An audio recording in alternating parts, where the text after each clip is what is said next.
The idea, insight, or secret you need for massive impact is just moments away.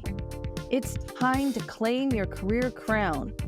The podcast where business owners and entrepreneurs share the keys to the kingdom to help you open the vault to your greater success.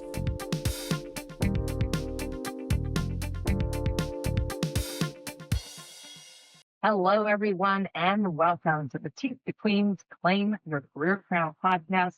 I'm your host, Lynn Whitbeck, the Joyful Sales Queen, and today I am joined by an absolutely amazing guest. I'm so excited to have him here. It's Shawn Perkins.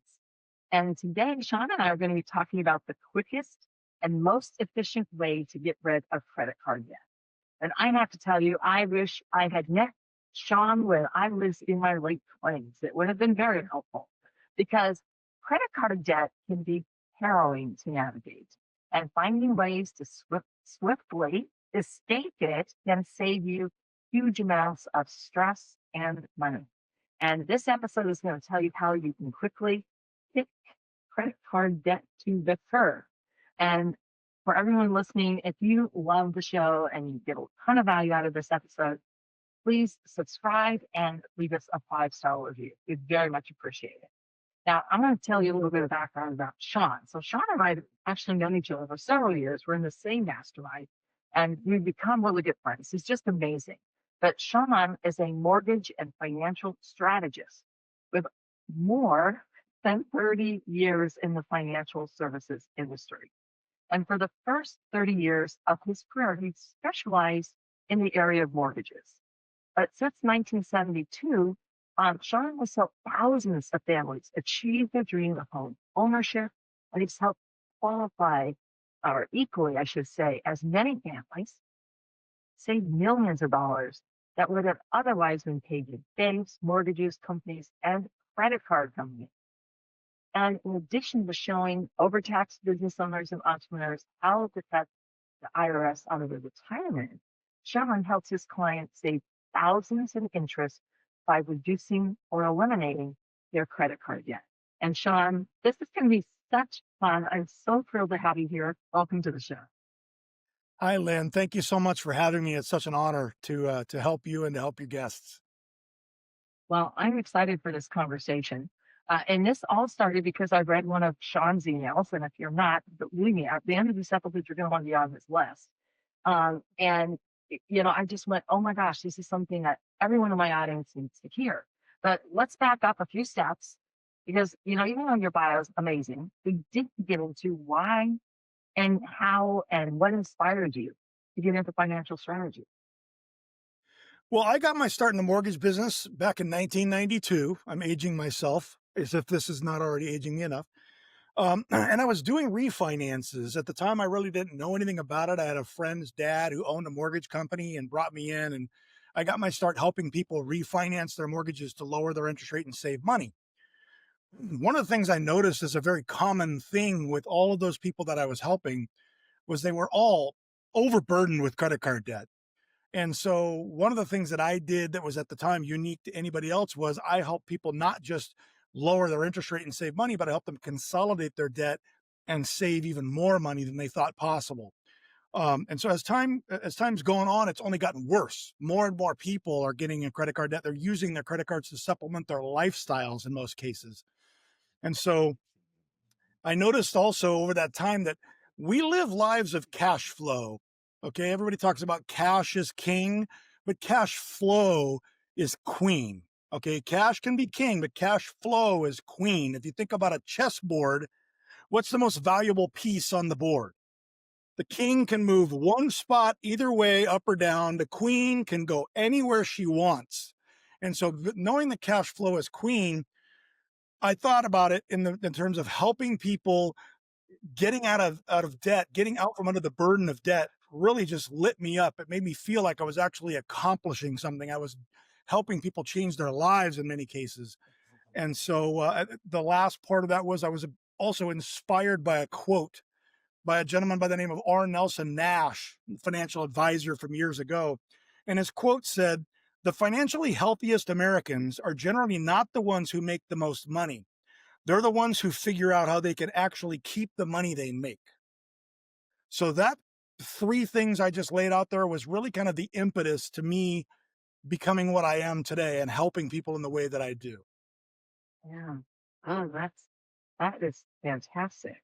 And I mean, you also touched on that credit card debt and that, like I said, in my late 20s, I was there, and it took years for me to get rid of it, right? Yeah. And I was that this brilliant email, like I get on Sean's email list, that I read. I went, I needed this. I needed this. And I know that there are people in my audience who live that now and who need this.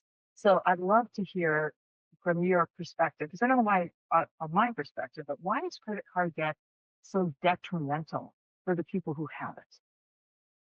Well, it seems like the obvious answer, quite simply, is the cost of that debt over time. Um, the cost of that debt is outrageous, especially today with the Fed interest rates being so high. Interest rates on credit cards are tied to prime. And that means average credit card interest rates running 25+% these days, 22 on the low side if you have this most spectacular credit, but 25% on debt over time can cost a fortune. And so that's the biggest reason why it's so detrimental. The other would be without an intentional and a dedicated emergency reserve, otherwise known as a rainy day fund, most people use their credit cards as an emergency reserve.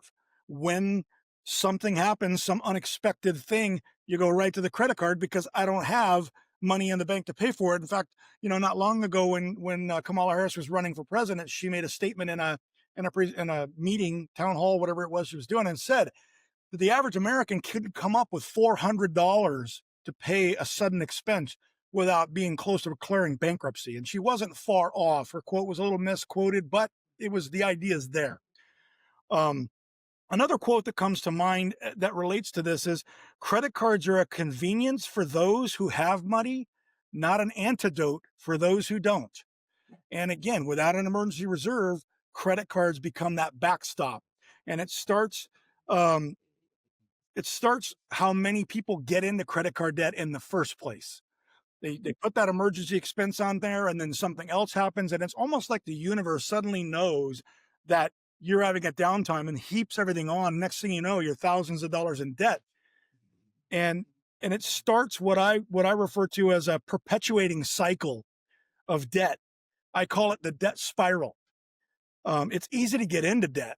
It's incredibly difficult to get out of debt because we tend to continue using the very credit cards that we're trying to pay off. And so those are really four big reasons why it's so detrimental to people. And that's why I've taken this as such a passion project, is I want to help people stop making the credit card companies rich and start to get control of their financial lives so they can do the things that are important to them. Yeah. Well, it's also something that keeps you awake at 3 in the morning. It wakes you up and like, oh my gosh, how am I ever going to pay this off? And it's that stress of figuring out, okay, I got to pay all these credit cards. And it's I think there's a real health and toll it takes on your health and your relationships as well. So, you know, I also think that there's another side to this. How can credit card debt affect a business owner? Yeah, that's a very interesting question because we both know that as a business owner, you and I are both business owners, and I deal with a lot of business owners.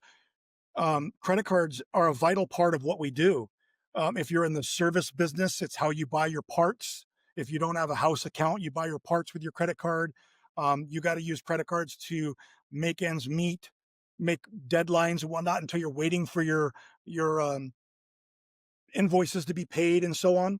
And so I would say cash flow strain is probably the number one thing. The high payments that are associated with these high interest rate credit cards, you got to make those payments, and every dollar that you're putting towards a payment is a dollar you do not have to run the business. And so cash flow strain would be number one. Another thing that can really impact people, and they don't really think about this until it happens. When do most people find out that they have issues with their credit? When they go and apply for credit and they're told at that time you have a low credit score. So credit in general can affect your credit scores. The lower your credit score, obviously, the higher the interest rate on your credit cards. Um, so it can raise the cost of your credit, raise the cost of your borrowing. Credit card companies can lower the limits on your credit cards based on your lower credit score. Even after you've already had the account established for a while, they can close your account altogether if they decide that you've become a risk. And those are things you can't have if you go to the parts house. If you're a service business and you go to the parts house and they say, "Oh, well, this credit card's been declined or it's closed." Um, it can also, again, it can compromise your accounts with your suppliers. If you have a house account with with the supplier and your credit score is compromised, they may not be able to extend you house credit. I've heard stories of people having their house accounts closed down when they're there placing an order for a job they have to go do that day. And then, of course, the last one is it makes it difficult to get new credit accounts. So if you do get this super fantabulous offer in an email or whatever, you saw it on TV and you go to apply for the new credit because it's got the lower interest rate, all that stuff, and your credit score is low, you can't get the new credit. So now you're potentially losing credit accounts you have and you can't get new credit to replace it. So, in my opinion, those are the four biggies that affect business owners specifically. Yeah, absolutely. I agree. I mean, I can see all of those things happening. And, one reason that I ended up being in that situation I was in, it was that the business I was working for ended up going out of business. But one of the things that happened to them is that they aligned the credit and it kept being lowered. And it was causing the business so much stress because, they had to buy materials to produce the product, and deliver, and it was their line of credit kept getting squashed down and it was Right. killing them. And it was one of the huge driver of, sort of what happened is, that line of credit being reduced. Yeah. So what, mental blocks, I mean, I know that's different than credit cards, but related, right? What mental blocks do people face when addressing credit card debt?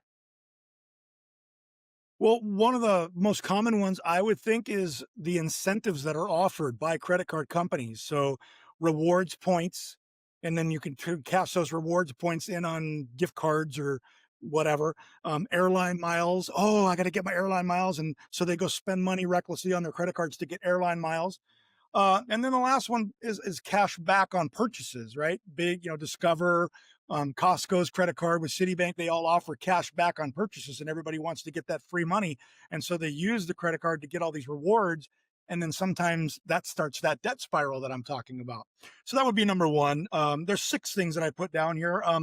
One is they focus on exclusively paying and attacking the highest interest rate credit card that they have, and that's not always the best way to attack paying down your credit card debt, but that's a mental block for them. Is that's the highest rate, so I got to get rid of it.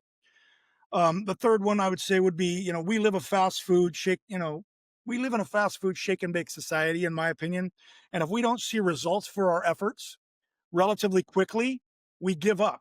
So if you start sending extra money on a credit card and you're not seeing that balance drop precipitously and you're not seeing that credit card be paid off in full, eventually you just feel like I'm wasting my time and you just quit. And that can be detrimental. Another one would be we focus our efforts on paying off the mortgage. We're so focused, I got to get rid of that mortgage payment. Got to get rid of that. We have 30 years to get rid of that mortgage payment. Why would you focus on paying off the lowest interest rate debt you have, the only debt that you have that has tax benefits to it, and keep paying the 25% credit card? Makes no sense. I would say another is I'll create an emergency reserve when I've paid off my debt. Once I get the credit card debt gone, then I'll have all that money to create that emergency reserve, not realizing that without the emergency reserve, the credit cards are the emergency reserve. So you really never get out of debt. And then the last one I would say is if they do have the opportunity to, say, refinance and include that with a credit card or using equity line of credit, they focus on, I'm taking this credit card debt and stretching it out over 30 years. Well, technically, yes, but not necessarily, because the way I help people structure that, they don't stretch it out over 30 years. But those would be the six big mental blocks that I encounter most often. Yeah, no, and I can see how that last one, would definitely in your mind, it's like, okay, well, I'm going to refinance because there's a whole bunch of equity in my house, but I'm going to pay off this credit card when I'm doing it. But, yeah, I can totally see how that would seem on the surface like, okay, this is uh, not a good idea. Now, Well, so I can add one more thing to that is my big concern being the person who might offer that as a solution is that am I enabling people when I do that? Because if they haven't changed the behaviors that led to the credit card debt, then my getting them out of credit card debt might lead them to just being in the same position 2 years from now because they're still living off of credit card debt. I freed up cash, but that somehow gets used for a vacation or a new car or whatever instead of using it to tackle that debt. So yeah, I walk a tightrope there. I walk a fine line and I counsel people on that so they're aware. yeah, absolutely. So um, when you're working with people who do have that credit card debt, you know, how do you help them get rid of the credit card debt? I mean, do you have a process? Is there a way that you get started with that? What does that look like? So yes, I do have a process. Um, that process is I help them evaluate all of the options available to them, look at the various options because strategy, in my opinion, again, I'm a financial strategist. Strategy is everything. If you don't have a strategy, you're going to be fighting uphill, right? You're the ant pushing the boulder uphill. So I look at things like balance transfer offers from credit card companies. Um, are they a good way to go? Do they make sense? I look at debt elimination strategies. You can pay off the smallest debt first, pay off the debt with a 0% interest rate, which is contrary to popular belief, highest payment in relation to the balance. Um, you know, Pay down debt that allows you to continue to access the credit so that if you do give them the money and then you suddenly need it back, you can get it versus paying down like a car loan. Once you give it to them, you can't get it back. And then I use something called the cash flow factor, something I created that helps determine which accounts to pay off first. And then, of course, we implement the debt snowball. You might have heard of the debt snowball from Dave Ramsey talking about once you pay this account off, because I'm sending an extra $50 to that. So it's a $50 payment. I send an extra 50, it's 100. Once that debt's gone, I roll that 100 into the next debt. And then once that's gone, I roll the entire thing, and the debt snowball gets it going that much faster. We look at things like a home equity line of credit. Does it make sense to get a home equity line of credit and consolidate that debt? Or I already mentioned doing a cash out refinance on your house, pulling the equity out of your house through a cash out refinance and put all of that debt under the lowest interest rate you can and get that debt relief. That cash flow relief is the most important thing. You can use a reverse mortgage if you're older. You can use a reverse mortgage to pay off the debt. Get a personal loan or a signature loan from the bank. They usually have, lower limits on those because they're signature loans. They don't really go into a whole lot of detail on them. They're not secured, so they don't give you as much money. I help people craft a strategy, figure out what's the best way out of all the options available. And then, of course, the last thing is I help them implement that strategy if they want my help. Yeah. Well, I mean, obviously, there's no cookie cutter approach, which I love.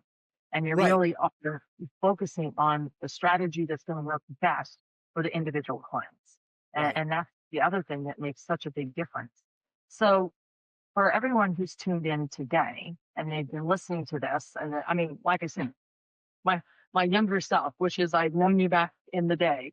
Um, uh, and once I did get out of that credit card debt, I will say that I mean I just adjusted my things to so that they automatically pay the full balance. Right. So I use them like a debit card, but I do get my points because I want to get my points. I don't use a debit card, but having that. And the first thing I actually did, I'm going to just digress here from it before I ask you the next question, is I actually got an American Express card back in the day when they required you to pay it in full. They didn't have any revolving credit. And it is still my card of choice. And I use it the way I was trained to use it, which is you pay it in full. And one of the things that it helped me with way back is that I would go and shop. Maybe I'd buy a whole bunch of things, bring them back from Nordstrom. And then I'd go, well, wait a minute. I got to pay for this at the end of the month. What do I really need? And I'd reevaluate. And literally that week, I'd be taking half of the clothes back that I had purchased. And because it was that discipline. And for me, that was because I didn't have Shawn, right, at that point in time. And that was the way that I did it. And I have to admit that I did do it by focusing on one credit card at a time. And I don't think there's any necessarily rhyme or reason. I don't know how, but I just focused on one at a time to get it paid off. Because I just went through a tough time when that business went out of business. They owed me my pay, my salary and commissions, and I lost all of it. And so, that was sort of a struggle. And yeah, I had some money in the bank, but then when I got restarted, I was restarting everything, not earning the money I was used to. And it was a struggle, for about 2 years. But after that first year, then I started really working on getting rid of the credit. So that was my story back in the day. So I really want to hear for the people who are in there now, and they know that anxiety and the stress and what they're going through.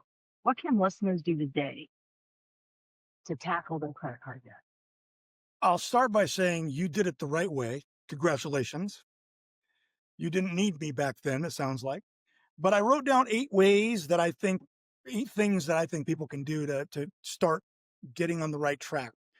One, the most important part is make a detailed list of all of your credit accounts, every credit card, every car loan. Make a list of it. Include the balance the current balance on the account, include the limit on that account, the interest rate on that account, the minimum payment required by the lender or creditor, what's the actual payment that you make, the finance charge, and then lastly, any new charges on any of those specific credit accounts. If you have columns like in a spreadsheet that have that information, it is incredibly revealing. I mean, wow, like revelationary. And I think one thing we can say about business owners is that we know that nothing gets done unless you track it.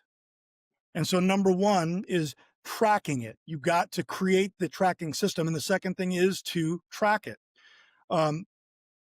You're better off with tracking, and you want to watch all the things I mentioned, but the reason you're putting the limit and the balance is you want to pay attention to something called a utilization rate. A utilization rate is how much of the limit are you using. If you're at or below 30% of the limit, you have a $10,000 limit and your balance is below $3,000, you're good to go. The credit card companies love you. If you go up to 50% of your limit, they start to take away points from your credit score. And if you exceed 75%, that's big pull down on your credit score. And when I say big, we're talking about 10, 15 points, not 100. But it does affect your credit score. So you want to watch the utilization rate. You're better off having lower balances across 3 or 4 cards than having one with it's maxed out and the others are completely paid off from a credit score perspective. Number 2 is watch your new charges versus what your actual payments made is. It's not uncommon for people to say, I sent that extra $100 on my credit card. My payment's $100. I sent $200, and not realize they spent $400 on the credit card. So their balance actually went up by $200, and they thought it was going to go down by $100. Number 3 would be stop sending extra money to multiple accounts at the same time. Unless it's absolutely necessary. If you've gone over a limit on a credit card and you need to send extra money on that one, that's fine. But don't try to pay off 8 credit cards at once. Follow what you did, Lynn. Pay off one credit card, see it to completion, move to the next one. Too many times we're trying to multitask our credit cards, and it's $20 here, $20 there, $20. It doesn't make a difference, but $100 on one does. Number 4 is going to be stop making purchases on the particular credit account that you're trying to pay off. Again, if you're sending an extra 100, but you're adding 2, you're not paying it down.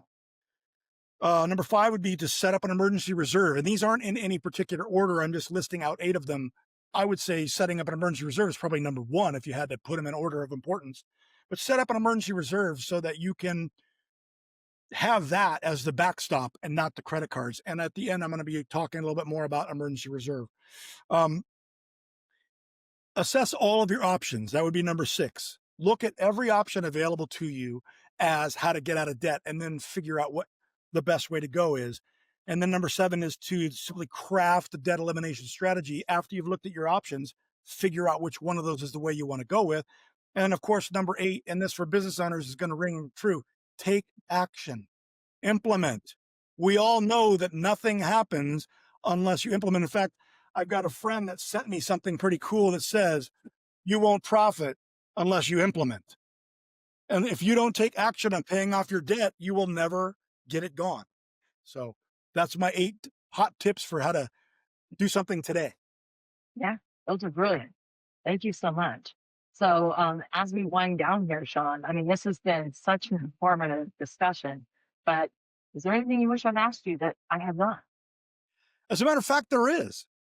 I wish you had asked me, as we titled this, what is the quickest and most efficient way to get out of credit card debt?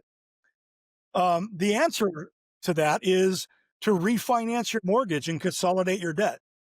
You could do that by way of a HELOC, home equity line of credit, or you can do that by the cash out refinance.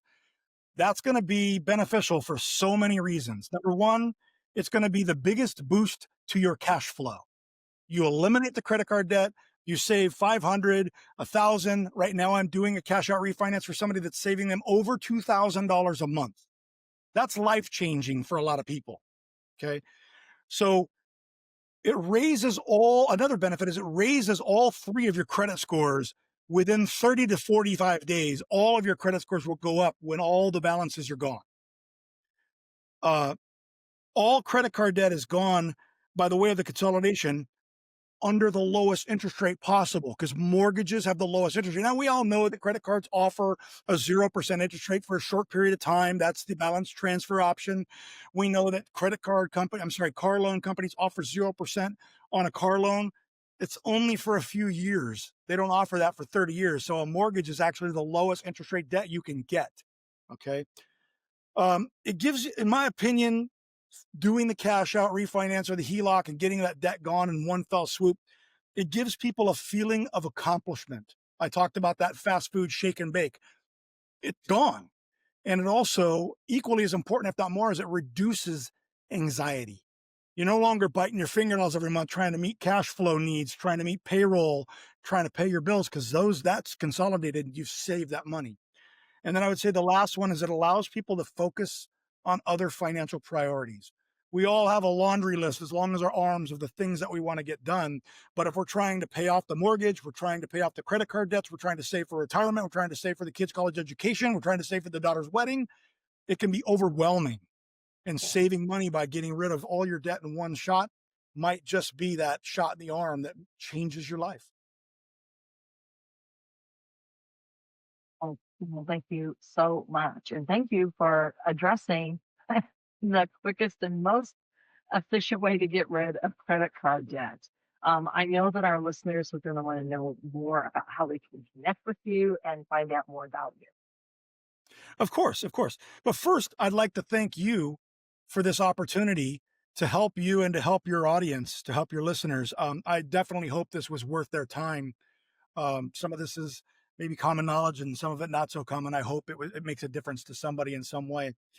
Um, and what I'd like to do is offer your listeners a free report that I wrote that helps them. If I believe that the number one thing you can do is to set up an emergency reserve. I wrote a free report that is about how to set up an emergency reserve, because you're saying, I can't even keep up with my credit card payments. How am I going to set up an emergency reserve? I deal with that in this report. And you can get that free report at Get Shawn's Report, GETSHAWNS report.com/rainy day. I think you put it in the chat. It's number 1 in the chat. So that's where you get that free report. And then also, if people are interested in getting a spreadsheet, I've already created an Excel spreadsheet that has the list of columns that I talked about when I said making that detailed list. That you'd have to send me an email and ask me for it, and I'd be happy to send that to you with no obligation at Shawn, SHAWN, at Shawn Perkins, PERKINS.com. Just put in the subject line, Excel spreadsheet, or, detailed list, whatever it is. So I know what you want. Give me your first name and your email address, and I'll send it right back to you. No obligation, no fuss, no muss. But that's my story, and I'm sticking to it. All right. Well, that's brilliant. And I believe that you're even going to have some more goodies that will be coming along. For those of you who are listening to the recording, we're going to have some additional materials that Shawn's going to be providing around reducing your credit card debt. I'm really excited for that. But for those of you who join live, there is a whole lot that you can click on and get help with. And I once again truly encourage you to connect with Shawn, one of the good guys, and he's there to help you in whatever financial strategy you need for your personal or your business. And I can't thank you enough, Shawn, for all of our listeners also for joining us today, but especially for you for sharing your deep knowledge. I'm so grateful. Thank you. Thank you so much, Lynn. What was your biggest takeaway from this episode? I would love to hear about it. It's important to share the things you love. If you loved this episode, a 5-star review really helps keep the podcast coming to you regularly. Also, if you want to get more sales strategies to grow your business, make sure you subscribe right now. If you want to get results even faster, I invite you to download my sales strategy checklist at petitetoqueen.com/checklist. This has been Lynn Whitbeck, host of Claim Your Career Crown. I'll see you next time